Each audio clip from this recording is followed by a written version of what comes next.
Do you spend all of your time building and maintaining your business so that you achieve the success you envision? Do you feel frustrated, unfulfilled, and have a loss or disconnect from your creative flow?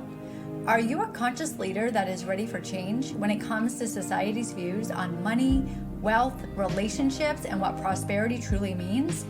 If so, you are in the right place.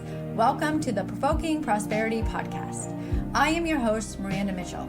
I am a 2-4 Mani-Gen who is here to empower and equip you to step out of the box of social norms, guide you into using your voice for inspiration and impact, and support you in finding what prosperity means for you so that you have the business and life that fulfills you. So grab that cup of coffee, get comfy, and get ready to hear the heartwarming and heart-wrenching personal stories, all things human design and Gene Keys, plus tangible practices that you can implement right now for your personal and business growth. Hello, beautiful souls. This is Miranda Mitchell with the Provoking Prosperity Podcast. So grateful that you tuned in. Today, I have Emma Alexandra. Thank you so much for being here.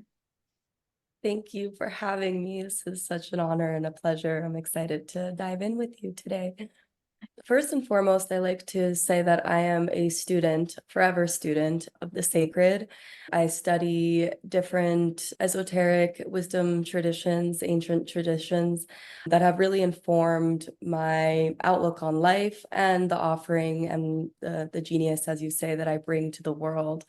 With that, I am also a facilitator of psychedelic ceremonies and transformational experiences. So I'm a ceremonialist and a ritualist as well. And I am an integration specialist, and I help people on the journey of integration post transformational experiences, whether they be with psychedelics or not. Any acutely transformational experience that a person has, I am there to help integrate, as I believe that's something that is important and is the majority of the work that people do when they go on these journeys of self-realization and self-actualization.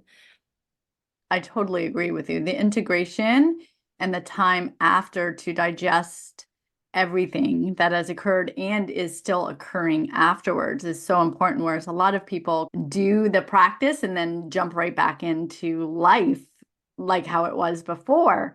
So having that integration and then choosing to do things differently or with more awareness and or intention, that I think is the grounding of the work itself. Yeah, it's something that I've realized is a gap in the world of spirituality and of healing and self-actualization, where there's such a plentiful quantity and number of these experiences that are being offered to people, but there isn't that much support afterwards. So a lot of people that I've come across through my own personal experience have these beautiful, acutely transformative moments, but then don't know what to do after and don't know how to create those lifelong, lasting, sustainable changes that they'd like to do after having received the insights and the enlightenment and the awakening that they do during those moments.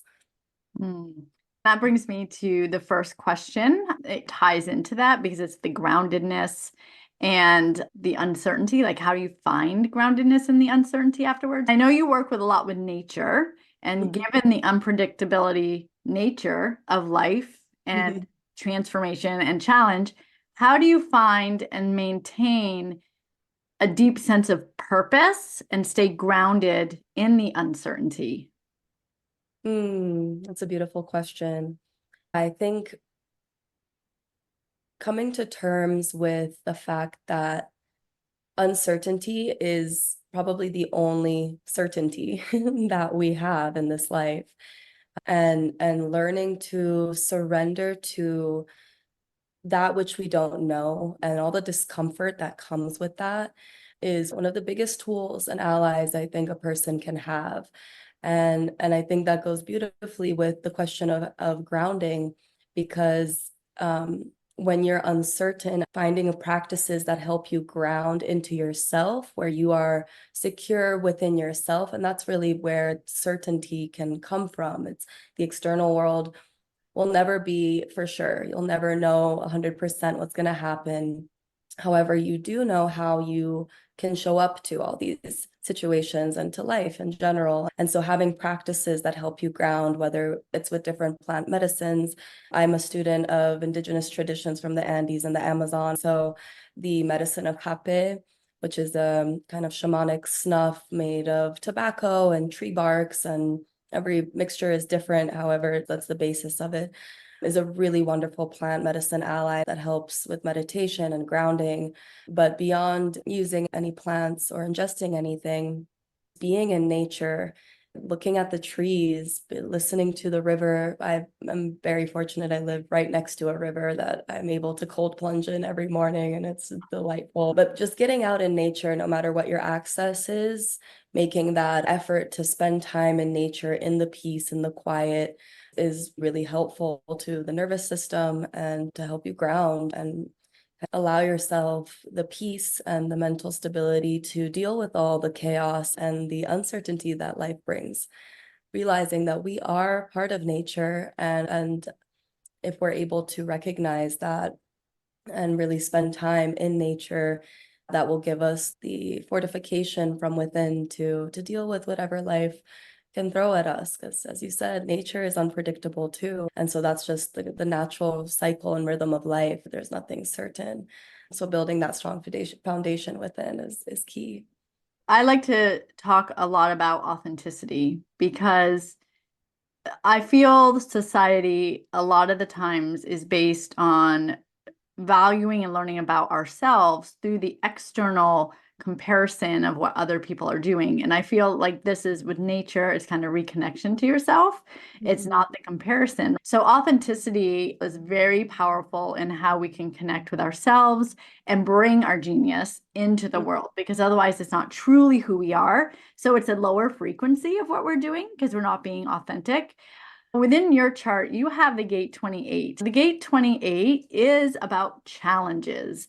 It's finding a purpose in life, working through those challenges so that you excel and continue to move forward in life. That is a huge part of who you are through the energy of human design. How do you maintain your authenticity when faced with unexpected challenges or adversity in your life? That's a great question. What helps me maintain authenticity is connecting with my inner creator and my inner artist, and the part of me that, from whatever core essence it comes from, wants to express.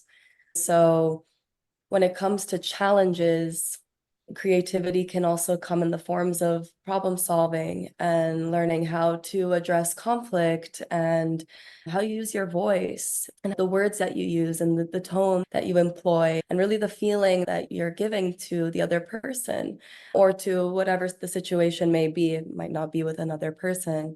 Really attuning to what feels resonant with my being and the inner creator within me, and taking the philosophy that my life is an offering, and in whatever obstacle that I'm in, I have an opportunity to transmute it by being of service and by giving myself in the way that's in the form of an offering.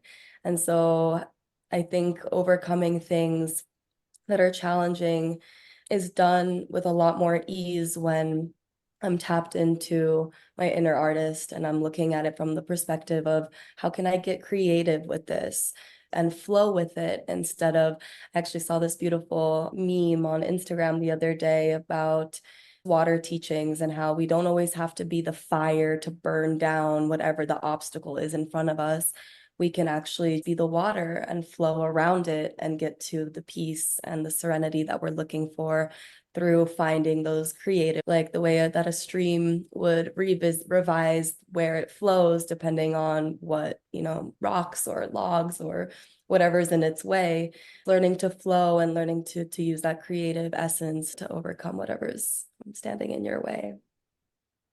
I felt that when you said that. I have a lot of fire in my chart. So I've been a very go-getter all of my life. But then when I bring in other elements of teachings, the gene keys and all of that, the way that I feel most prosperous is in Pisces. So it's so interesting when you learn about yourself through those, and you bring in those different elements and have the awareness that we are all of these elements. We're not just one. There may be predominant, but we're all of these. So we get to fluctuate and use those elements when we are best aligned to. You're a community builder and ceremonialist, and you talked about integration. How do you integrate your creative self and self-expression into community building and being a ceremonialist? So for me, to offer this understanding of integration, it's taking the threads of transformation and insight and weaving them into the fabric of everyday life. A ceremony, as well as training for how we show up in everyday life, where you can actually make your life a ceremony.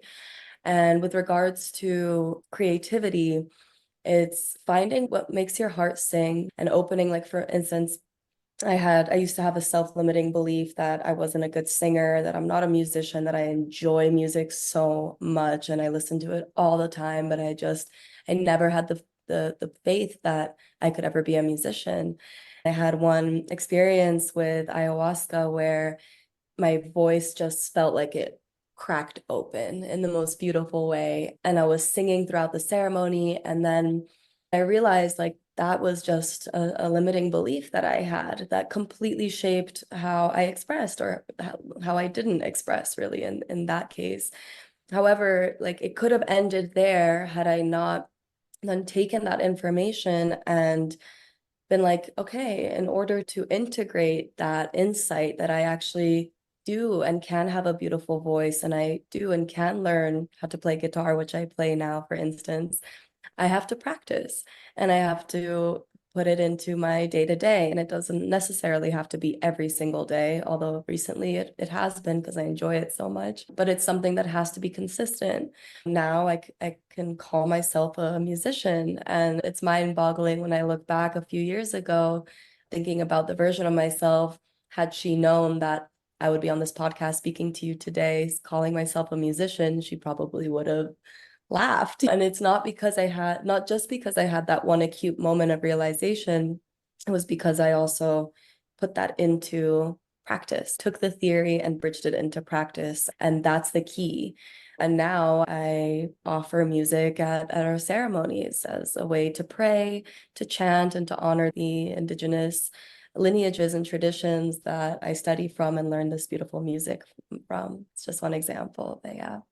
That was the next question I had, was how you bring the voice into your work. So going deeper into that, there is a type of leadership in your voice, within your energies of your voice. And this is in your chart. It's a type of knowing and leadership where people will hear and listen to you. With your awareness now of the power of your voice and being a musician and bringing this out into the world, how has that helped you step into your leadership through your voice?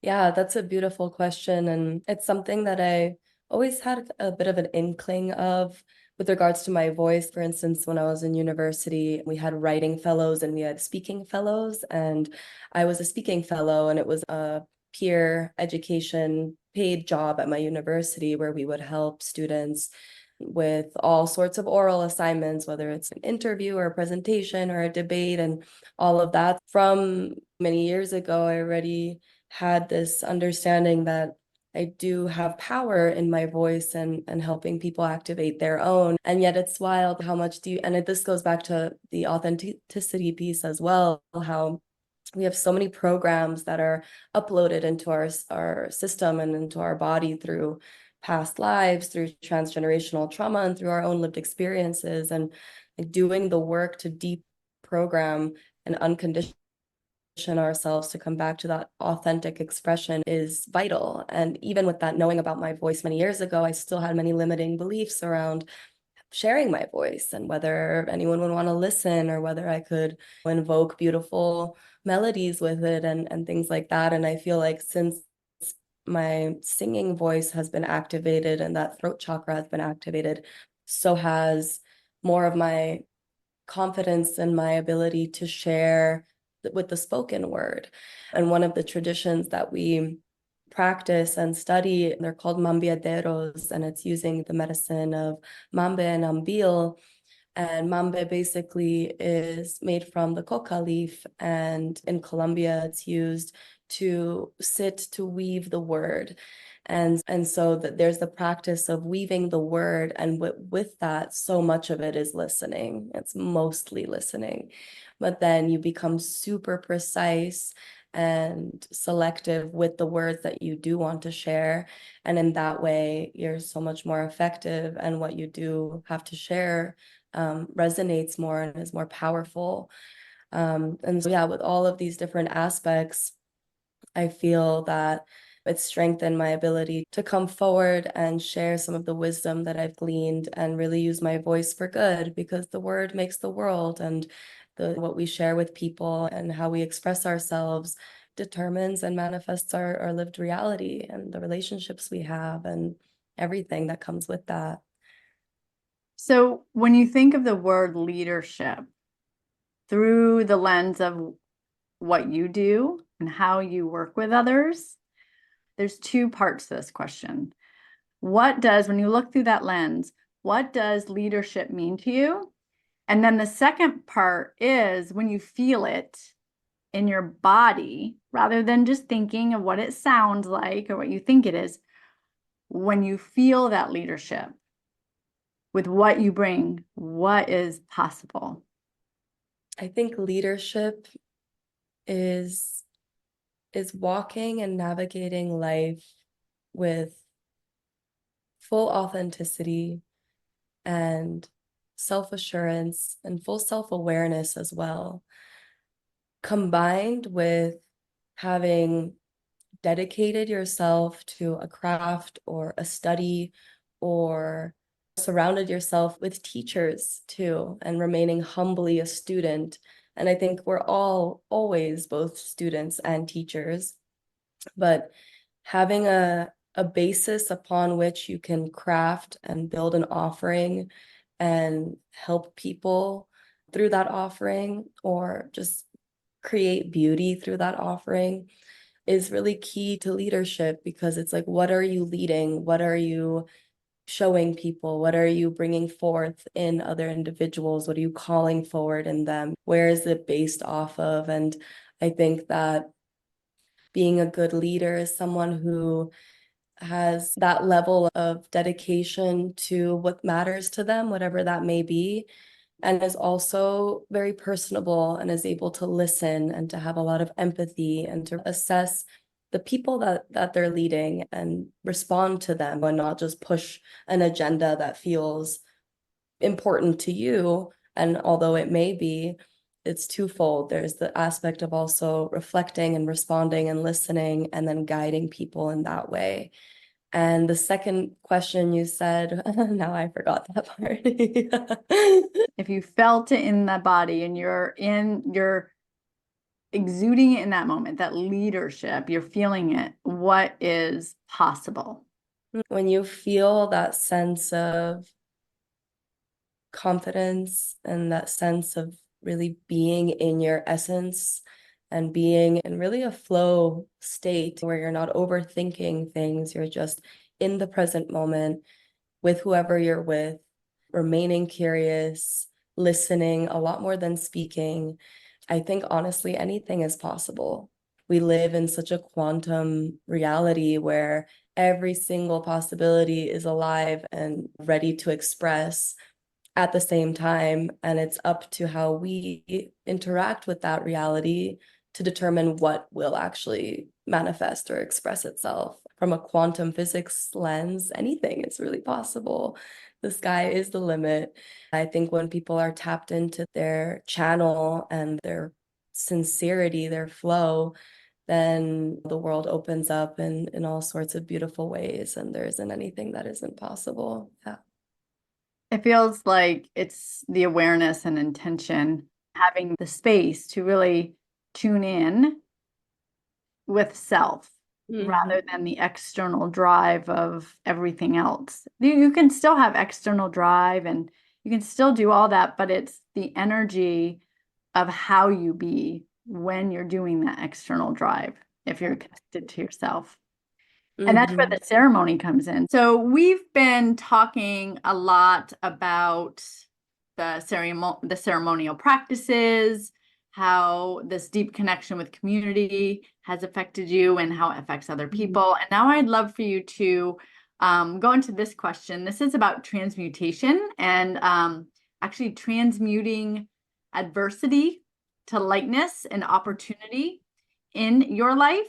So I'd love for you to share an experience of this where you transmuted this adversity and conflict or challenge into lightness and an opportunity for you, both for you and maybe with someone that you are working with.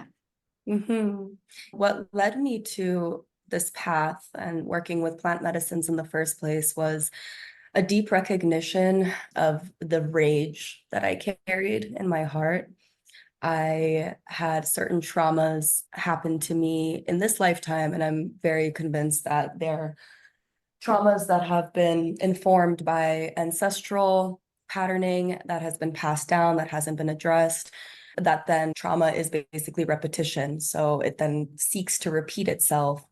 And if we don't deal with it, then we actually, our subconscious begins to repeat those traumas by engaging in behaviors that are destructive to us. And so without a pattern interrupt and a deep recognition and addressing of whatever that pain is within you, we will just continue to perpetuate that trauma. It's like what the Native Americans call Wetiko, the mind virus, where there's a split in the psyche and this mind virus comes and implants itself and basically separates you from your true essence and is a very destructive force that without which we self-destruct. And it's paradoxical because Wetiko is necessary for our evolution and our growth if we choose to see it as the teacher that it can be. And so when I went into addressing my own hurt and my rage in my heart, I really realized how somatic it was and how stored it was in my body. One of the greatest teachings and learnings that I received was to listen to the signals that my body was giving me. And this actually coincides with work that I'm doing with one of my women who I'm helping on her integration journey, where she also was recognizing certain ancestral patterns where the women in her lineage were choosing very patriarchal, very domineering, abusive men. And because of that, they would enact the shadow side of trying to regain their agency by playing into the victim role. And in that way, having a lot of passive aggression and kind of underhanded manipulation in a way to regain that voice that has been stifled and muted.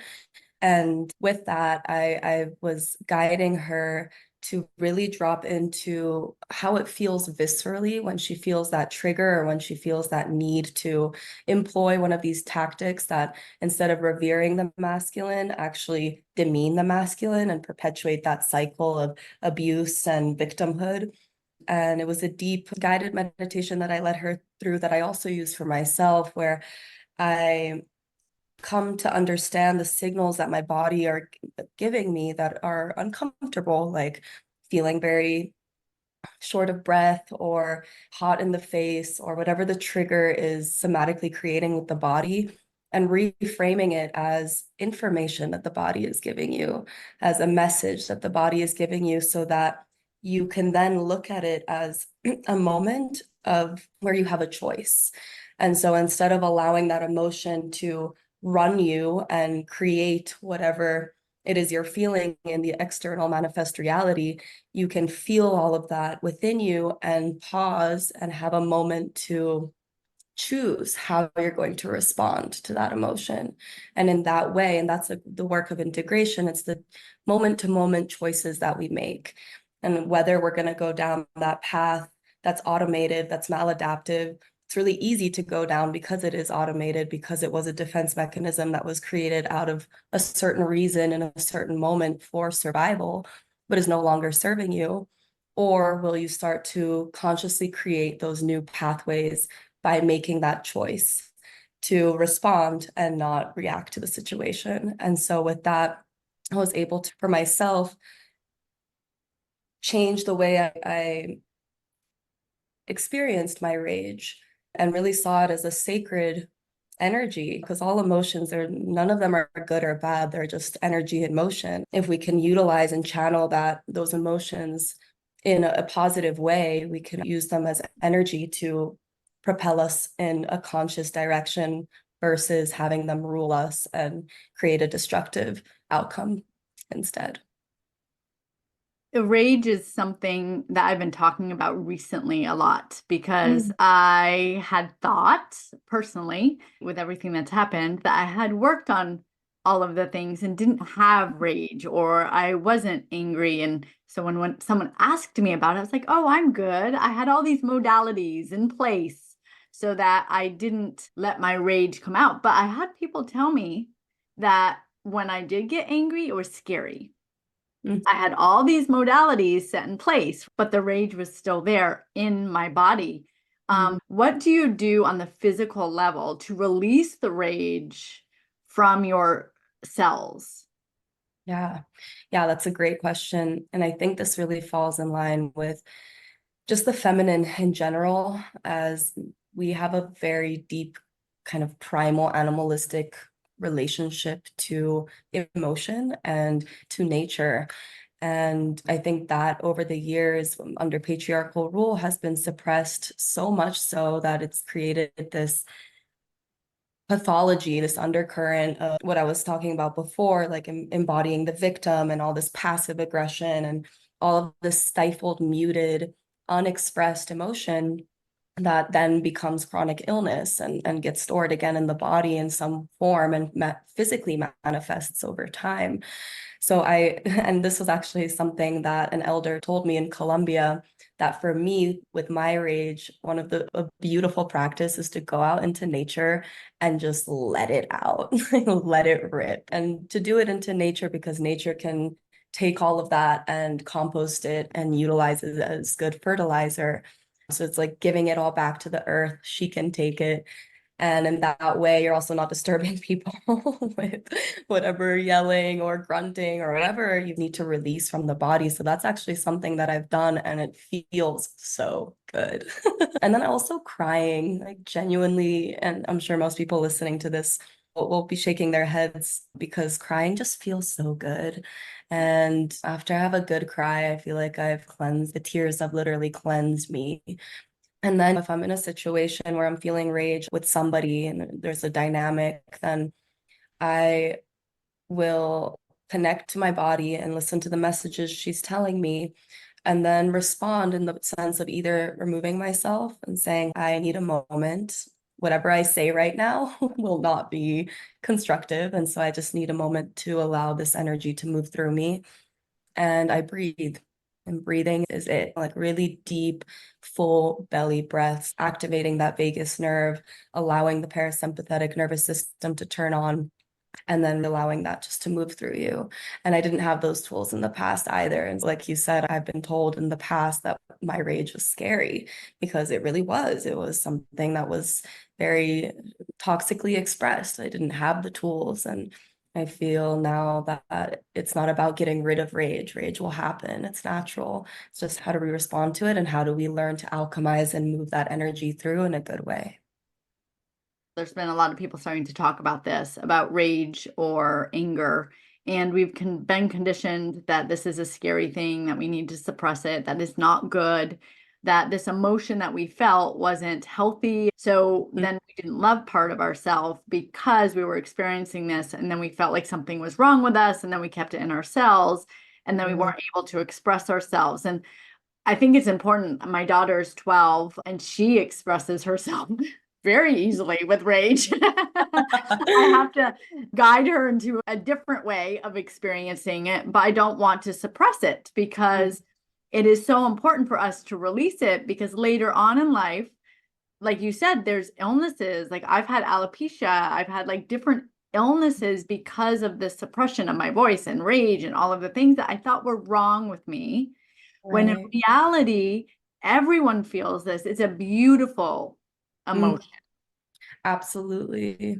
Yeah, Yeah. just to add something briefly there, it's funny because I was having this conversation on a call that I was leading last night just with children, and I'm a new mother, and I've been doing a lot of reading on parenting and when a child throws a tantrum and how it's so normalized for us to be like, no, don't do that, be quiet, stop crying, don't yell, and how pathological that is actually, like the pathology that creates in the child with how they relate to their emotions, and they begin to internalize shame when they feel rage, and how instead we can, when there's a tantrum happening, we allow it to happen and perhaps give them a way to move that energy, even throw on some music and start dancing, and how that can alchemize that rage into a dance party. And it really works. It's beautiful. So yeah, it starts at a young age of relearning, reteaching these younger generations that rage is sacred and that our emotions are sacred and that they're meant to be felt fully. And then in that way, they pass and they don't stay stagnant in the body. I feel like all of the children that we're raising are going to be so much more in tune with their emotions and healthier and able to express themselves so much better than I know I was. So Oh, grateful for all the work, all the people that I've connected with lately that are new mothers have just awed me with some of the magic that comes out of their mouths with what they're bringing to their children, because it's so different than before. And I feel like humanity in this way, we're helping humanity heal because we're healing through the way that we're guiding our children to be able to express and be aware and connect with these emotions and communities and ceremonies and all of these things. It's a beautiful thing that you're doing.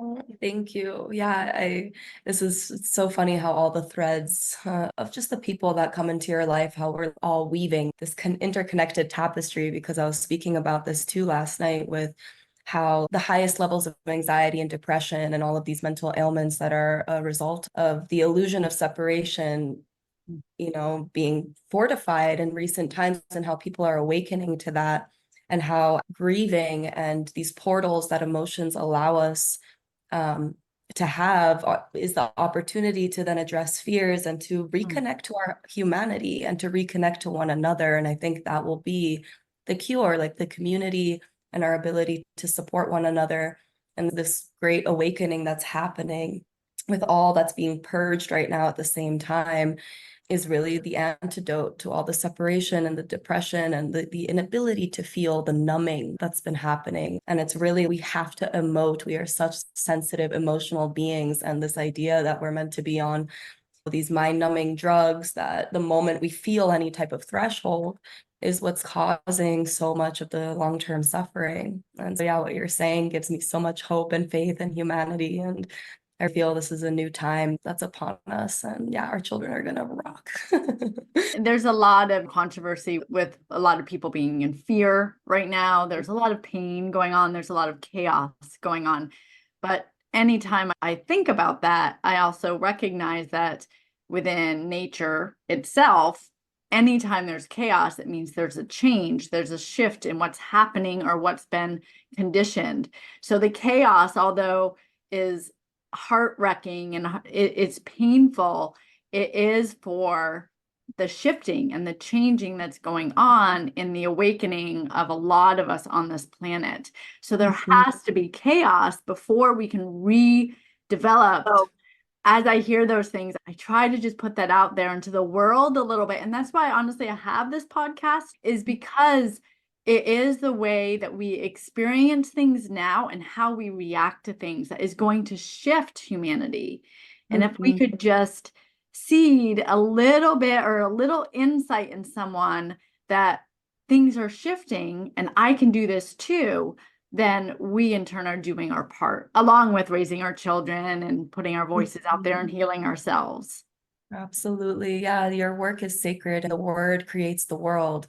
And the conversations that we're having are what is laying the foundation of what will be created. Like we think something, and then that energy gets manifested into our expressed reality. And so every single conversation that you have that's conscious, that's cared for with a lot of intention is like a little dose of medicine for the world. And it's really beautiful. So thank you for sharing your voice and for facilitating these kinds of conversations. It's what's really needed right now. Thank Yeah. you. Thank you. I'd like to ask a provoking thought or deeper level. We've been talking a lot about authentic self-expression, creative leadership, your voice, we've talked a lot about, and communities and change, constant change. With the diversity and everything that's happening in today or in this moment or within the next moments, how do you think authenticity will be preserved and celebrated? Yeah, I think in the ways that things are changing, we're all being called forward to reconnect to our true essence and that divine, unique blueprint that each of us carries. And that's part of the medicine, right? Within community, like everyone coming together and expressing their fullest expression and offering their unique gifts is what will cure the homogenizing and the flattening of the human race, the numbing of the human race, where in a lot of ways people have become kind of cogs to the system, and are operating within the passive mind of check in, check out, go to sleep, wake up. And there's no true encouragement of what is it that gets you lit up every day, like what part of your soul wants to create and offer and give and find that purpose. I think the way that our values are now shifting to see the beauty of each individual and how we can create our own offerings through our informed blueprint of what we're here to do and give is the way that it will continue to be celebrated and how authenticity will continue to be nurtured, because we can't all be the same, and yet we're not very different at the same time. And when we come in unity, like community coming in unity and celebrating the diversity within that unity, then life flourishes. It's as you've compared with nature several times.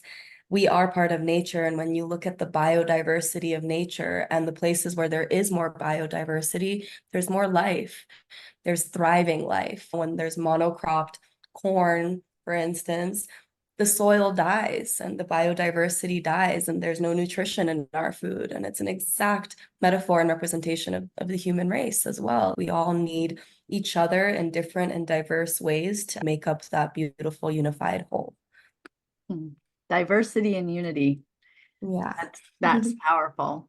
I'm going to have all your information in the show notes. So if anyone wants to get a hold of you, reach out to you, that information will be there. But is there anything that you wanted to share with anybody in anything that you're offering right now? I have an offering called Transformational Integration, and it is for anybody who is looking to integrate an experience. It could be plant medicine, but it could also be any powerful experience that you might have had, like a breath work or a deep meditation or even a trauma that happened that you need help integrating. As I mentioned in the beginning, that's something that's really lacking, that there's a lot of experiences now as like the spiritual movement is becoming bigger and bigger around the world. But with all of things that become really big, they can become a fad. And if we're not doing the work in between, which is really the integration of that work, it's taking those insights and that which is ethereal and theoretical and making it practical and grounded and weaving it into the day-to-day of your life. And that's what actually makes it transformational in the long run. And so for anybody who is looking for guidance and just an ally to be there to listen and to, more than anything, ask questions to get you to come to your own conclusions, because at the end of the day, we know it all. We have that eternal, ancient, universal wellspring of wisdom within us. And sometimes we just need somebody there to help guide and to get us to our own answers. And that combined with, because of my studies and my experience with facilitating these spaces and working with people, I offer practices and guide you through a 10-session journey that uses different cosmological blueprints of creation to guide you through a journey to back to yourself and how you can take those insights and really create tangible changes in your life and connect deeper with spirit, connect deeper with yourself, and not feel lost. Because a lot of times after these really acutely transformational or powerful, potent moments, we're left feeling quite lost. And it happened to me. And it was community that helped me come back to myself. And that's because community helps you integrate and holds you accountable and provides you with the studies and knowledge and support that you need to continue building that foundation of who you are with all of those new beautiful tools and bricks and parts of the home that you want to integrate into your home. So yeah, so if anyone is looking for any guide, my website is transformationalintegration.com. I'm happy to have a first free session just to get to know you and then go from there. Integration, I feel like one of the parts that is truly missed. A lot of people, like you said, it gets mainstream, so people will try things out, but then they don't really integrate, they don't digest, they don't release. They're constantly adding in, but don't release. So there's no space in tuning into what your body is telling you because you're not releasing anything, you're just consuming. And I feel like a lot of us, that it's consuming only, but it's not the integration, the releasing. The information is great, but it's the integration that does the magic. That's where it happens. Exactly. You nailed it. That's precisely it. Yeah. Yeah. And one last thing I'll just say with regards to integration and why it's so near and dear to my heart too is because I study with indigenous cultures and traditions and practice and serve plant medicine. In order to really honor those traditions and the plant medicines themselves, we need to do the work in between because they'll open the doors for us, but they're not going to walk us through that door. We have to walk through that door. And if we're just hopping from ceremony to ceremony and we're not integrating, it's like a consumerist attitude. It's like a colonized attitude of how we're relating to these traditions and to these medicines. And that is the opposite of what we want. There are sacred ways that we have to honor and hold in deep reverence. And part of the way that we do that is doing the work and not just using the medicines to have an experience and then leaving it at that. I want to thank you so much for everything that you do and what you bring to the world. I appreciate every single conversation I get to have in this space because I get to meet so many beautiful people doing these beautiful things. So thank you so much for doing what you do. Thank you. I'm so received, and thank you for what you do. Right back to you, sister. This has been such a pleasure and an honor, and let's keep doing this beautiful work. Thank you, everyone, for listening. Everything is in the show notes, all the information, all the details. If you want to reach out, make sure you do that. And as always, I love you. Until next time. My hope is that you walked away with something today that has opened your mind, your heart, or both. Listening to new perspectives not only help you grow and expand, but it helps humanity as a whole. So if you have someone that you feel would benefit from this podcast and you feel that you want to share, please do. Also, would love to connect with you on Instagram. So please follow me at Miranda J. Mitchell.